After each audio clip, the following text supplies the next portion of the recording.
Hai, perkenalkan nama saya Mariana Rafaelna Sialoho dengan NIM C1D1222026.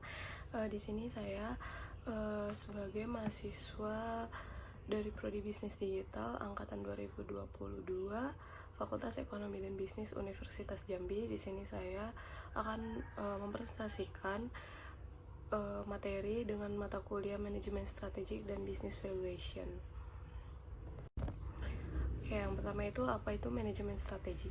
Manajemen strategis adalah proses perencanaan, pengimplementasian, dan evaluasi langkah-langkah yang diambil oleh sebuah organisasi untuk mencapai tujuannya jangka panjangnya. Ini melibatkan identifikasi sumber daya dan kekuatan organisasi, analisis lingkungan eksternal dan internal, serta pengembangan strategi yang tepat untuk memanfaatkan peluang dan mengatasi tantangan. Tujuan utamanya adalah untuk meningkatkan kinerja organisasi dan memastikan keberlanjutan jangka panjangnya di pasar yang kompetitif. Kemudian apa itu business valuation? Yaitu proses penentuan nilai moneter dari sebuah bisnis atau aset bisnis tertentu. Ini melibatkan analisis berbagai faktor seperti pendapatan aset, liabilitas, pertumbuhan potensial, risiko, dan kondisi pasar untuk menentukan nilai pasar yang wajar dari bisnis tersebut. Tujuannya bisa bermacam-macam seperti penjual bisnis, penggabungan, akuisisi, penentuan harga saham, atau kebutuhan pembiayaan. Hasil dari penilaian bisnis ini dapat menjadi panduan penting bagi pemilik bisnis, investor, atau pihak terkait lainnya dalam membuat keputusan strategis. Tantangan utama yang dihadapi oleh direksi atau CEO dalam memimpin suatu organisasi, yang pertama adalah perubahan cepat, yang kedua kompetisi global, yang ketiga kepastian ekonomi, yang keempat transformasi digital, kelima pengelolaan resiko, keenam pemimpinan dan pengembangan bakat, yang ketujuh kepatuhan regulasi, yang kedelapan tanggung jawab sosial dan lingkungan, yang kesembilan perubahan demografi tenaga kerja, yang kesepuluh ketidakpastian politik. Hal yang harus diperhatikan dalam menyusun visi misi adalah yang pertama konsistensi. Visi dan misi harus mencerminkan identitas, nilai-nilai, dan tujuan utama organisasi. Mereka harus menjadi representasi yang akurat dari tujuan dan aspirasi organisasi. Yang kedua, komunikasi efektif. Visi dan misi harus dikomunikasikan secara efektif kepada seluruh anggota organisasi serta pemangku kepentingan eksternal agar semua pihak memiliki pemahaman. Yang ketiga, spesifik dan fokus. Visi dan misi haruslah spesifik dan fokus, memberikan arahan yang jelas tentang tujuan jangka panjang dan aktivitas inti organisasi. Selanjutnya, relevansi dan realisme. Visi dan misi harus relevan dengan lingkungan eksternal organisasi serta realistis dalam konteks sumber daya dan kemampuan organisasi. Berikut ini adalah ada 5 contoh visi dan misi dari sebuah perusahaan. Yang pertama, contoh visi yang pertama yaitu menjadi perusahaan teknologi terdepan yang mengubah dunia dengan inovasi terkemuka dalam semua aspek kehidupan. Contoh visi yang kedua yaitu menjadi mitra terpercaya dan pilihan utama dalam penyedia solusi energi terbarukan yang berkelanjutan di seluruh dunia. Contoh visi yang ketiga yaitu membangun masyarakat yang lebih sehat dan lebih bahagia melalui akses yang mudah dan terjangkau terhadap produk-produk perawatan kesehatan berkualitas. Kemudian contoh misi yang pertama yaitu kami bertekad untuk merancang, mengembangkan, dan menghadirkan solusi transportasi masa depan yang inovatif dan berkelanjutan, yang memberikan nilai tambah kepada pengguna dan masyarakat secara keseluruhan. Contoh misi yang kedua yaitu kami berkomitmen untuk menyediakan pendidikan berkualitas tinggi yang mempersiapkan siswa untuk sukses dalam masyarakat global dengan memperluas akses terhadap peluang pendidikan dan mempromosikan inklusi serta keberagaman dalam lingkungan belajar. Analisis lingkungan eksternal. Analisis lingkungan eksternal adalah proses evaluasi yang dilakukan oleh organisasi untuk memahami faktor-faktor di luar lingkungan yang organisasi yang dapat mempengaruhi kinerja dan keberhasilannya. Ini melibatkan identifikasi dan pemahaman terhadap berbagai aspek dari lingkungan eksternal yang mungkin memiliki dampak signifikan terhadap operasi dan strategi organisasi.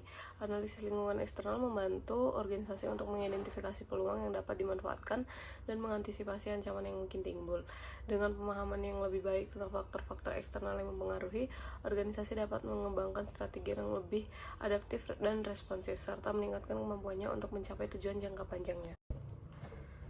Faktor strategis dalam lingkungan industri yang paling dominan mempengaruhi daya saing perusahaan. Yang pertama, tingkat persaingan.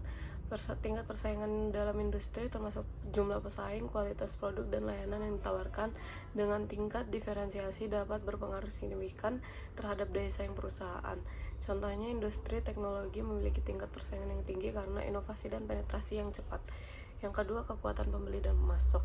pengaruh kekuatan pembeli dan pemasok dalam industri termasuk kekuatan tawar-menawar, tingkat integrasi vertikal, dan ketersediaan alternatif dapat mempengaruhi margin, keuntungan, dan posisi pasar perusahaan. Sebagai contoh, jika ada sedikit pemasok dalam industri bahan baku tertentu, pemasok dapat memiliki kekuatan yang besar dalam menentukan harga. Yang ketiga, ancaman baru masuk. Kemudahan masuknya pesaing baru ke dalam industri dapat mengubah dinamika persaingan dan mempengaruhi pangsa pasar perusahaan. Sebagai contoh, industri teknologi memiliki tingkat ancaman baru masuk yang tinggi karena perubahan cepat dalam teknologi dan rendahnya hambatan masuk. Yang terakhir yaitu regulasi pemerintah. Regulasi pemerintah termasuk peraturan lingkungan, keamanan, dan kepatuhan dapat mempengaruhi operasi dan biaya perusahaan serta menciptakan tantangan atau peluang baru dalam lingkungan bisnis. Misalnya, industri farmasi memiliki peraturan yang ketat terkait pengujian produk dan persetujuan pemasaran. Selanjutnya, prinsip-prinsip yang bisnis yang berkelanjutan atau business continuity dan kaitannya dengan penerapan manajemen strategik. Prinsip bisnis yang berkelanjutan juga dikenal sebagai business continuity adalah pendekatan yang dirancang untuk memastikan bahwa suatu organisasi dapat terus beroperasi secara efektif dan efisien selama dan setelah terjadi gangguan atau kejadian yang tidak terduga. Ini mencakup perencanaan, pengelolaan risiko, dan langkah-langkah mitigasi untuk mengatasi berbagai risiko yang dapat mengancam keberlangsungan bisnis seperti bencana alam, gangguan teknologi, kegagalan pasokan, atau krisis keuangan. Dengan menerapkan bisnis yang berkelanjutan melalui manajemen strategik, organisasi dapat meningkatkan kemampuan mereka untuk bertahan dalam menghadapi tantangan yang kompleks dan beragam dalam lingkungan bisnis yang tidak pasti. Ini tidak hanya mengurangi risiko potensial yang dapat merusak opsional, tetapi juga dapat menciptakan fondasi yang kokoh untuk pertumbuhan jangka panjang dan keberhasilan bisnis. Perbedaan antara perumusan dan pelaksanaan strategi. Perumusan strategi itu adalah tahap awal dalam proses manajemen strategis. Fokus utamanya adalah pengembangan visi, misi, tujuan, dan strategi perusahaan dalam mencapai tujuan jangka panjangnya. Proses perumusan strategi melibatkan analisis lingkungan eksternal dan internal, identifikasi kekuatan dan kelemahan organisasi, serta pemilihan alternatif strategi yang sesuai dengan tujuan perusahaan. Output dari tahap perumusan strategi biasanya berupa rencana strategis yang mencakup strategi utama, sasaran kerja, alokasi sumber daya, dan jadwal pelaksanaan. Sementara pelaksanaan strategi adalah tahap berikutnya setelah perumusan. Fokus utamanya adalah implementasi rencana strategi yang telah dirumuskan, mengubah strategi menjadi tindakan nyata dalam organisasi. Proses pelaksanaan strategi melibatkan alokasi sumber daya, pengembangan struktur organisasi yang mendukung, pengaturan sistem dan proses kerja, serta pengawasan dan pengukuran kinerja untuk memastikan pencapaian. Selanjutnya, 5 kekuatan yang mempengaruhi persaingan industri. Yang pertama, di sini ada beberapa kekuatan yang mempengaruhi persaingan industri, dijelaskan dalam 5 konsep kekuatan Porter atau Porter 5 Forces. Berikut adalah penjelasan singkat tentang masing-masing kekuatan. Persaingan di antara yang pertama, persaingan di antara dalam industri atau rivalry among existing competitors. Persaingan yang intens antara pesaing yang ada dalam industri dapat mengurangi profitabilitas dan mendorong inovasi. Yang kedua, ancaman masuk atau threat of new entrants. Ancaman dari kemungkinan masuk pesaing baru ke dalam industri dapat menggeser keseimbangan kekuatan dalam pasar. Yang ketiga, ancaman produk pengganti atau threat of substitute products or service. Ancaman dari produk atau layanan pengganti dapat membatasi potensi keuntungan dalam industri dengan menawarkan alternatif yang lebih murah atau lebih efektif bagi konsumen. Yang keempat, pengaruh pemasok atau bargaining power of suppliers. Kekuatan pemasok dapat mengaruhi profitabilitas industri yang mengontrol harga, kualitas, atau ketersediaan bahan baku untuk input atau input penting lainnya. Yang kelima, pengaruh pembeli atau bargaining power of buyers. Kekuatan pembeli dapat mempengaruhi profitabilitas industri dengan menuntut harga yang lebih rendah, kualitas yang lebih baik, atau layanan tambahan. Baik, yang terakhir, hubungan strategi dengan struktur organisasi menurut Chandler. Alfred Chandler, seorang bangsawan bisnis terkenal, mengembangkan teori yang menekankan hubungan antara strategi dan struktur organisasi.